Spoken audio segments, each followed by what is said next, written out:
Siempre habla para ustedes el hermano Alexander Castellanos en la parte que corresponde al sermón de este día del Señor. Hoy que estamos reunidos como iglesia, siempre celebrando el día del Señor. Vamos a continuar con lo que corresponde ahora a el plan de Rebeca. Y esto lo tenemos comprendido en los versos 5 al 17 de este capítulo 27. Conforme leamos esta lectura, lo que vamos a ver acá es una ensarta de mentiras. Eso es lo que le podemos poner cuidado especial. Yo, en mi caso personal, marco del 1 correlativamente todas las mentiras que aquí están implícitas. Dice la Escritura a partir de este versículo 5: y Rebeca estaba oyendo cuando hablaba Isaac a Esaú su hijo, y se fue Esaú al campo para buscar la caza que había de traer. Entonces Rebeca habló a Jacob su hijo diciendo: he aquí, yo he oído a tu padre que hablaba con Esaú tu hermano, diciendo dos verdades, ¿verdad? Primero, que Esaú se va al campo. La segunda verdad es que Rebeca ha oído a su esposo. Y luego una tercera verdad: tráeme caza y hazme un guisado para que coma y te bendiga en presencia de Jehová antes que yo muera. Ahora pues, hijo mío, obedece a mi voz en lo que te mando. O sea, está ejerciendo la autoridad de madre. Ve ahora al ganado y tráeme de allí 2 buenos cabritos de las cabras, y haré de ellos viandas para tu madre, para tu padre, como a él le gusta. Y tú las llevarás a tu padre y comerás, para que él te bendiga antes de su muerte. Aquí está la primera trama.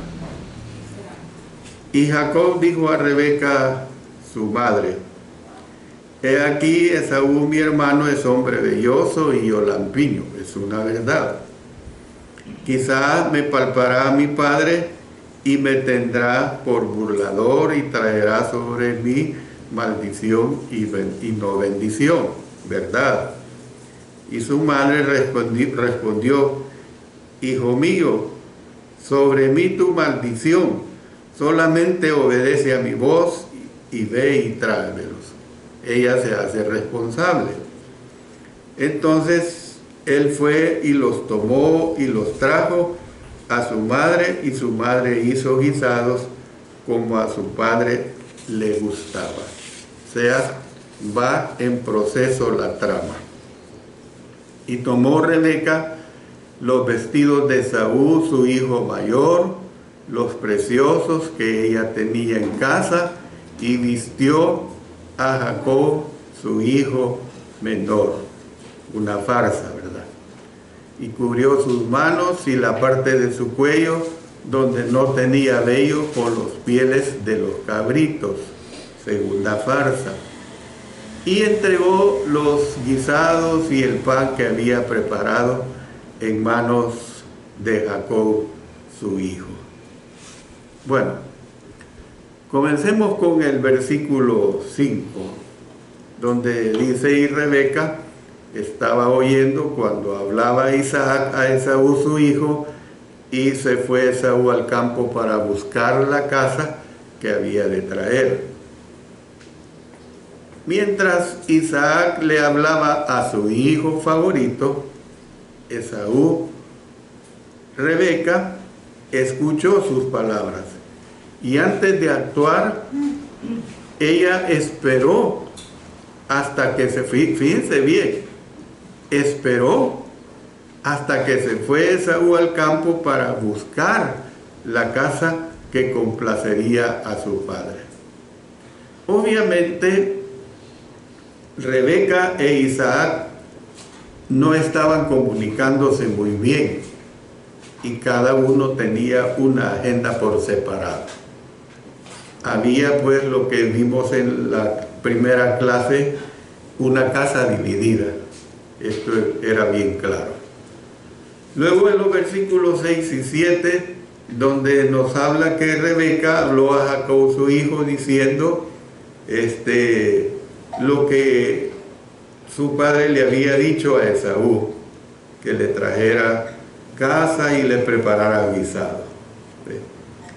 Rebeca pues se convirtió en la principal protagonista de este drama, porque si Rebeca hubiera sido honesta desde el principio, no se hubiese dado ese problema, ya que fue a Jacob y ella ideó ese plan. Ella reveló que Isaac le había dicho a Esaú: tráeme casa y hazme un guisado para que coma y te bendiga en presencia de Jehová antes que yo muera. Entonces, ¿qué es lo que nosotros vemos acá? Que la relación misma entre la primogenitura, o sea, el Becorat, en el idioma hebreo era la primogenitura, y la bendición del lecho de muerte, o sea, el Becarat. No hay que ver la diferencia. El Becorat era la primogenitura y el Becarat era el lecho de muerte. No está clara acá, pues. Si bien el que poseía la primogenitura, por lo general el primogénito, podría recibir hasta una doble porción de la herencia, porque así era. De acuerdo a la ley mosaica que se dio después, y esto se ve más definido, también vuelvo a citar, solo a citar porque no es el momento de estudiarlo, en Génesis capítulo 49. Entonces, indica que no siempre era ese el caso. Algunos creen que la bendición del lecho de muerte era simplemente una ratificación de la primogenitura de parte del padre antes de morir, que eran simplemente dos partes de la misma bendición. Sin embargo, Esaú las entendió como algo separado. O sea, el hecho de la primogenitura y el hecho de la bendición por ser el primogénito, ¿verdad?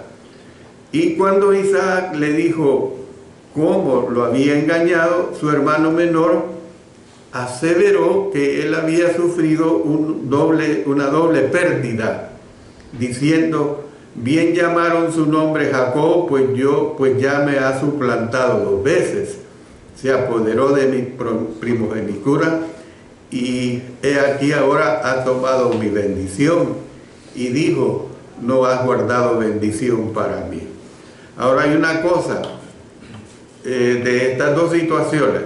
Recordemos que él vendió su primogenitura voluntariamente por el hambre que llevaba, por un plato de lentejas. Sencillamente no tendría que haber hecho un reclamo, porque lo hizo de su plena voluntad, cuando le vende a su hermano menor la primogenitura. Según Génesis 49, Jacob pasó por alto a Rubén, Simeón y a Leví, y le dio a Judá la bendición del lecho de muerte, que representaba el liderazgo del clan. De manera similar, Jacob pasó por alto a los hermanos mayores y le otorgó a José, y esto cuando lleguemos a este capítulo 49 lo vamos a ver, por medio de sus 2 hijos, pues, Efraín y Manasés, la herencia pues de la primogenitura. En lugar de una tribu de José, sus hijos se convirtieron en 2 tribus y recibieron una doble asignación de la tierra de Canaán. Miren lo que dice en Génesis 48, versos 20 al 22. Y los bendijo aquel día diciendo: en ti bendecirá Israel, diciendo: hágate Dios como a Efraín y como a Manasés. Y puso a Efraín antes de Manasés. Y dijo Israel a José: he aquí yo muero, pero Dios estará con vosotros y os hará volver a la tierra de vuestros padres. Y yo te he dado a ti una parte más que a tus hermanos, la cual tomé yo de mano del amorreo con mi espada y con mi arco. Esto también yo les recomiendo pues consultar, como ya lo dije anteriormente, en Josué, los capítulos 16 y 17. Los 2 capítulos, Josué 16 y 17. Entonces, ¿cuáles eran los motivos de Rebeca en el presente relato? Son difíciles de evaluar. Eso es una realidad. Sus valores espirituales e intenciones parecen haber sido buenos, ya que sabía que Jacob había de ser el elegido del Señor. Ya lo hemos visto esto en Génesis 25 y 23, donde se habla de que un pueblo será más fuerte que el otro pueblo y el mayor servirá al menor.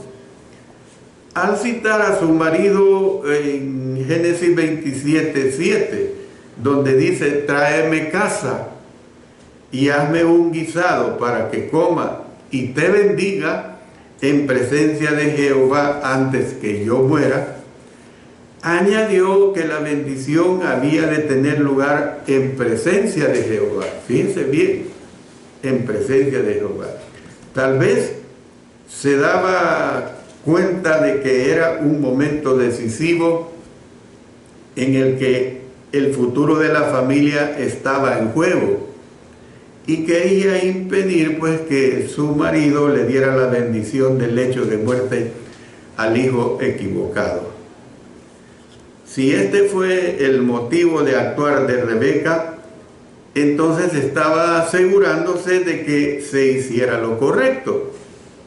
Si la misión y promesa de Jehová respecto a la posteridad de Abraham habían de cumplirse, ella y Jacob tenían que actuar ahora para salvarla de la falta de fe de Isaac y de Esaú.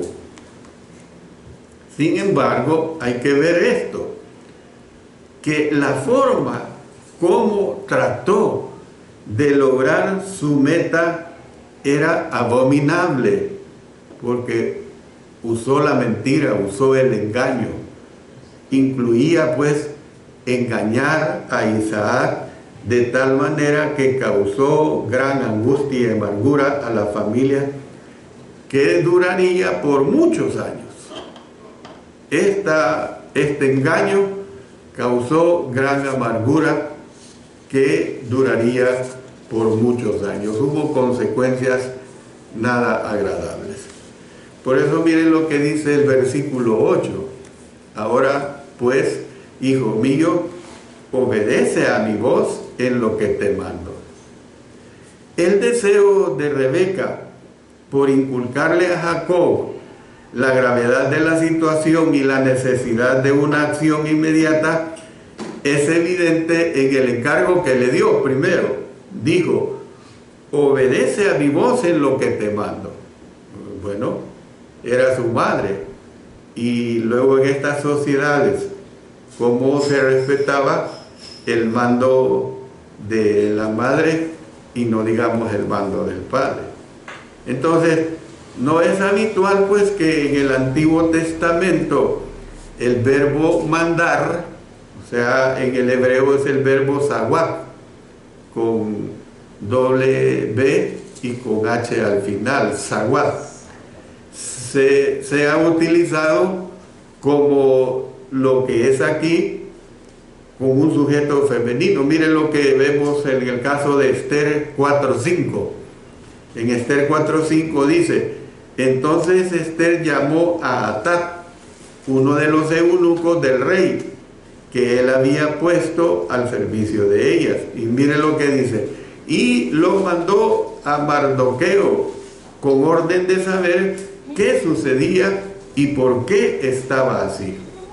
Entonces, Dios, como figura de autoridad primaria en las Escrituras, a menudo utilizó el término.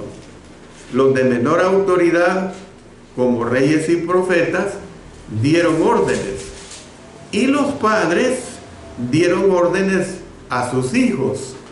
Entonces, en este caso, Rebeca reunió toda su autoridad materna con el fin de conseguir que Jacob obedeciera sus órdenes. O sea, yo soy tu madre y pues tienes que obedecerme y punto, ¿verdad? Los diferentes enfoques que los dos padres utilizaron en la forma como trataron con sus hijos son dignos de mención. Noten que en el caso de Isaac, dice la Escritura que Isaac habló a Esaú. Miren lo que tenemos aquí en el verso 5. Y Rebeca estaba oyendo cuando hablaba, óigase bien, cuando hablaba Isaac a Esaú, su hijo, y se fue Esaú al campo para buscar la caza que había de traer. Sin embargo, Rebeca le mandó a Jacob aquí. Le dio una orden, le mandó pues.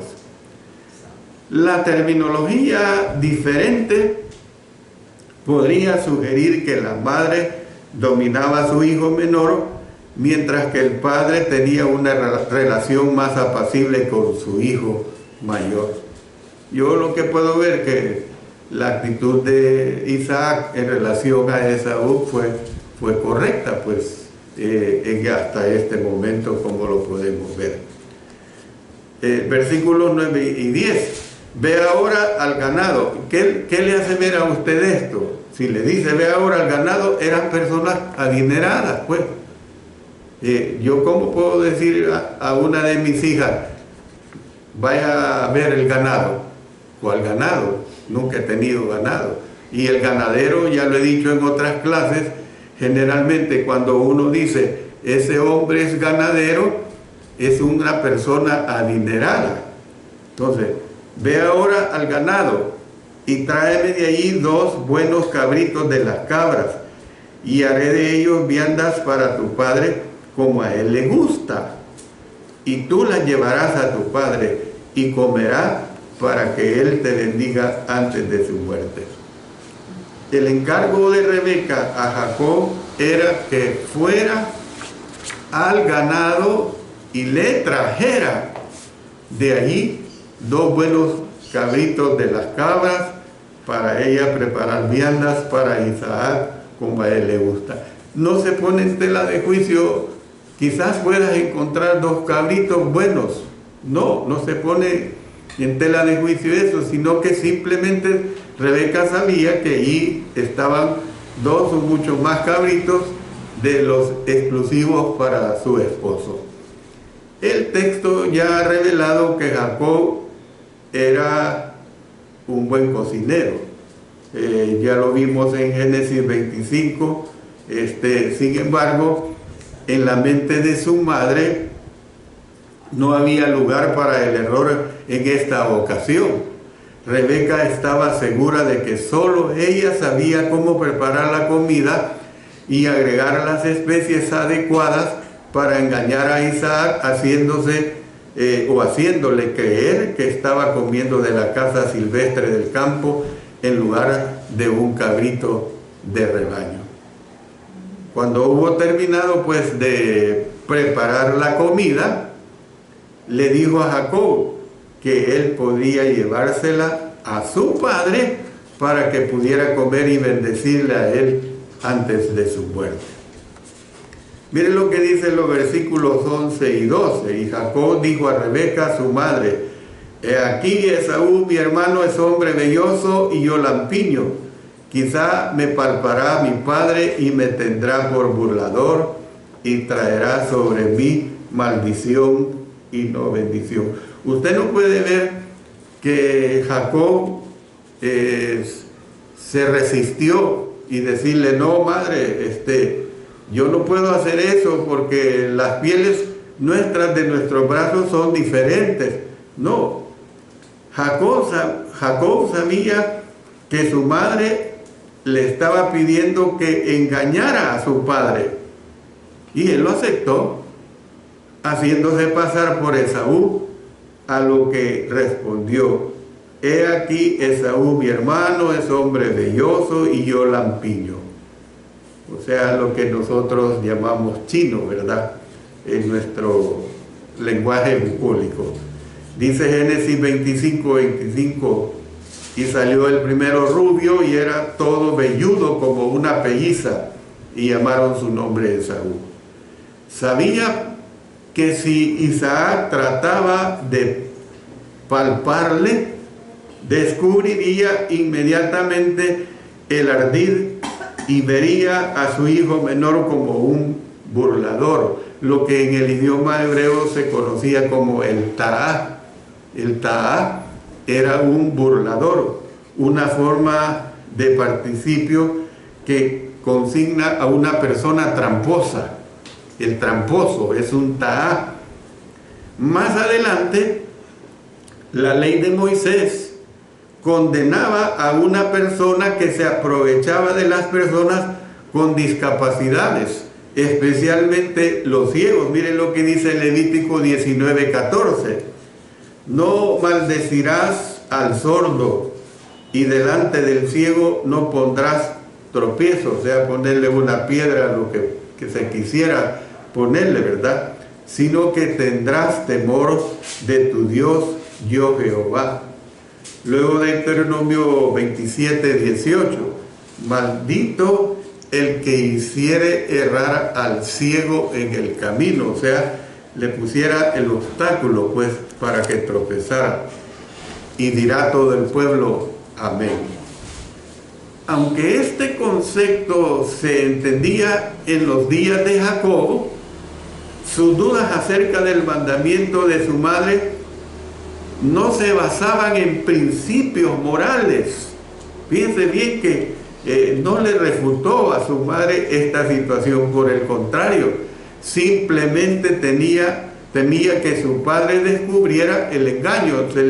No se puso a pensar, es como que si yo recibiera la orden de mi madre o mi padre que fuera a robar algo y simplemente yo lo cumpliera, y yo no me pongo a pensar de que la ley dice que el ladrón va a la cárcel, tiene que pagar.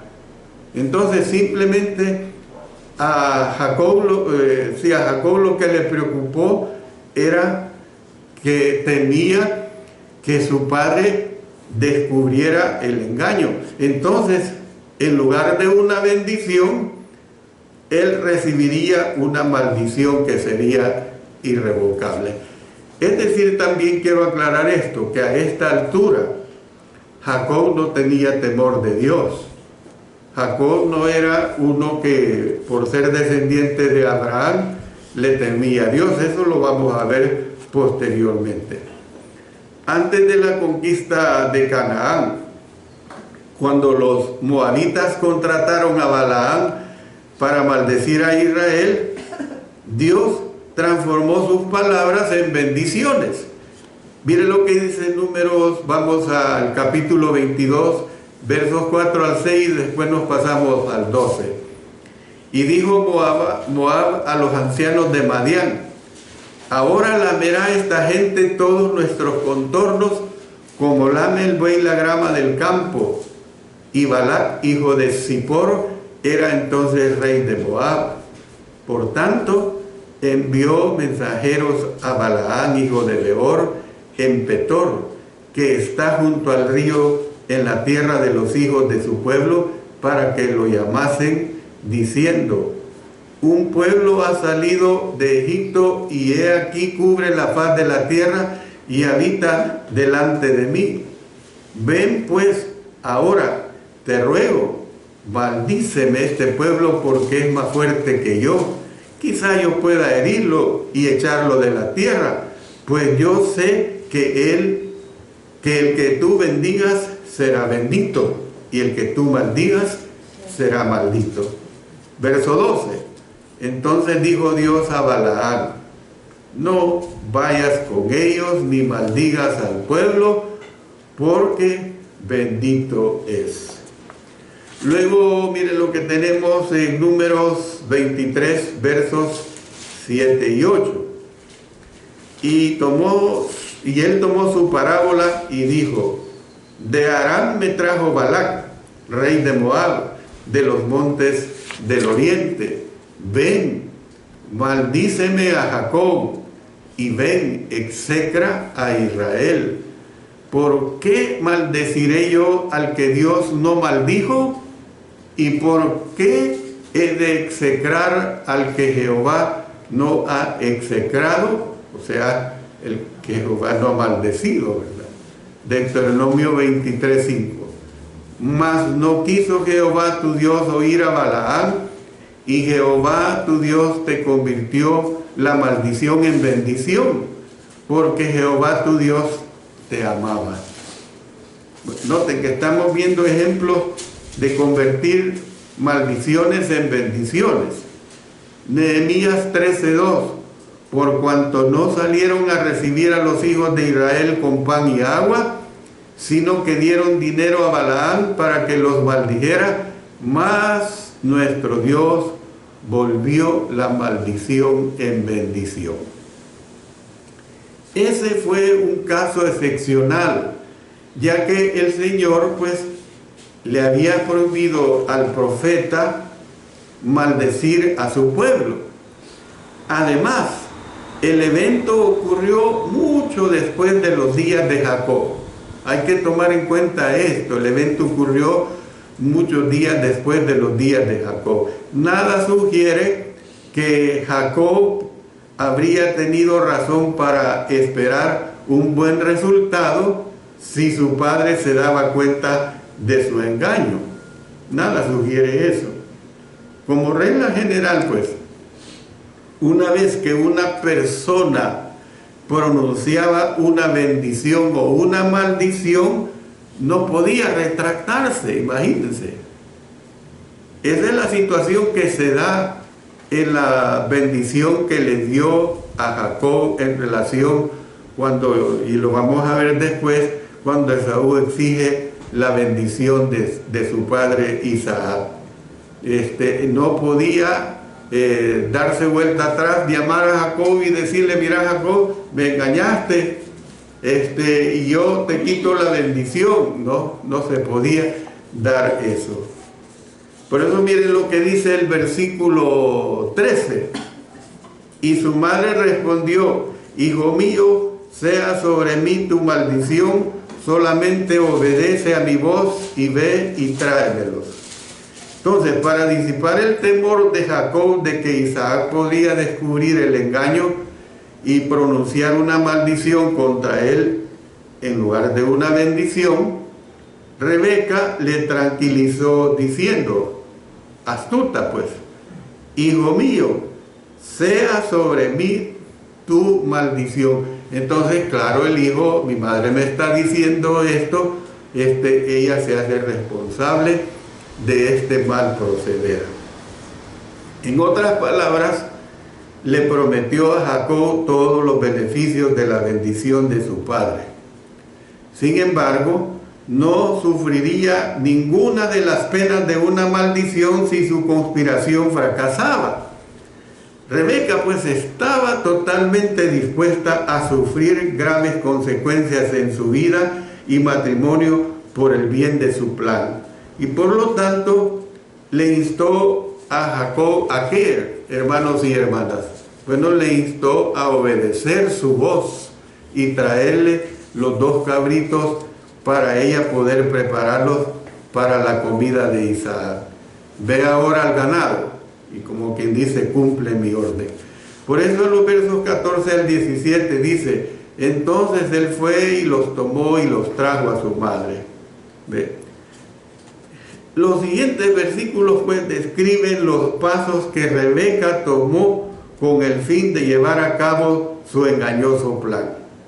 Tan pronto como Jacob trajo los cabritos a su madre, ella hizo el tipo de guisados sabrosos que a Isaac le gustaba. Oyó aquellas palabras cuando le dice a Esaú, y hazme un guisado como a mí me gusta. ¿Ve? Aquí el texto menciona de nuevo el apetito de Isaac por la caza que había dado lugar a su favoritismo. El favoritismo de Esaú sobre Jacob y causado conflictos y división precisamente dentro de la familia. Aunque Rebeca no había dicho nada acerca de la detección del engaño por parte de su marido, si las vestimentas de su hijo menor no se sentían ni olían como las de su hijo mayor, ella no dejó nada al azar. O sea, casi todo, podemos decir, lo fabricó de una manera que diera resultado con la trama. Vistió a Jacob con los vestidos preciosos de Esaú y luego cubrió sus manos y la parte de su cuello donde no tenía vello con las pieles de los cabritos. Personalmente, realmente, ¿cómo es que Isaac no pudo ver esta diferencia? Eso yo no lo pongo en tela de juicio ni en discusión, pero hay una gran diferencia entre un vestido ficticio y los vellos reales de la naturaleza de un ser humano. Algunos comentaristas rechazan como absurda la idea de que Isaac podría ser inducido al error con el truco grosero de Rebeca. Sin embargo, es en realidad un testimonio conmovedor de cuánto habían disminuido las fuerzas físicas de su marido. Hay que tomar en cuenta que era ya una persona anciana y cuánto se puede abusar de una persona anciana. Los ojos de Isaac no únicamente estaban fallando, también estaban fallando su sentido del tacto. Tuvo que haberse debilitado. Por último, también entregó los guisados, incluyendo un poco de pan que había preparado en manos de Jacob, su hijo, para que le llevara la comida a Isaac. Yo voy a parar acá. El tiempo es suficiente, 35 minutos. Les invito pues para el siguiente día del Señor a seguir estudiando. Vamos a continuar cuando Isaac bendice a Jacob después de haber sido engañado. Y vamos a ver muchas cosas más muy interesantes en relación a esta situación que aquí se dio. Nosotros vamos a aprender en las lecciones de aplicación cómo es que cuando se suplanta, cómo es que cuando se sustituye lo que no es la verdad, causa serios problemas en la vida de cualquier cristiano, de cualquier cristiana, de cualquier hijo, de cualquier hija de Dios. Que Dios nos ayude, hermanos, a que nosotros seamos lo más honestos, lo más sinceros que podamos, para que el castigo de Dios no venga sobre nosotros. Oremos. Padre Celestial, te damos gracias por tu ayuda, por tu grande misericordia, que a pesar de que nosotros somos pecadores, tú sigues siendo con nosotros en cada momento, a cada instante. Gracias, Señor, por ello. En el nombre de nuestro Señor Jesucristo. Amén. Amén.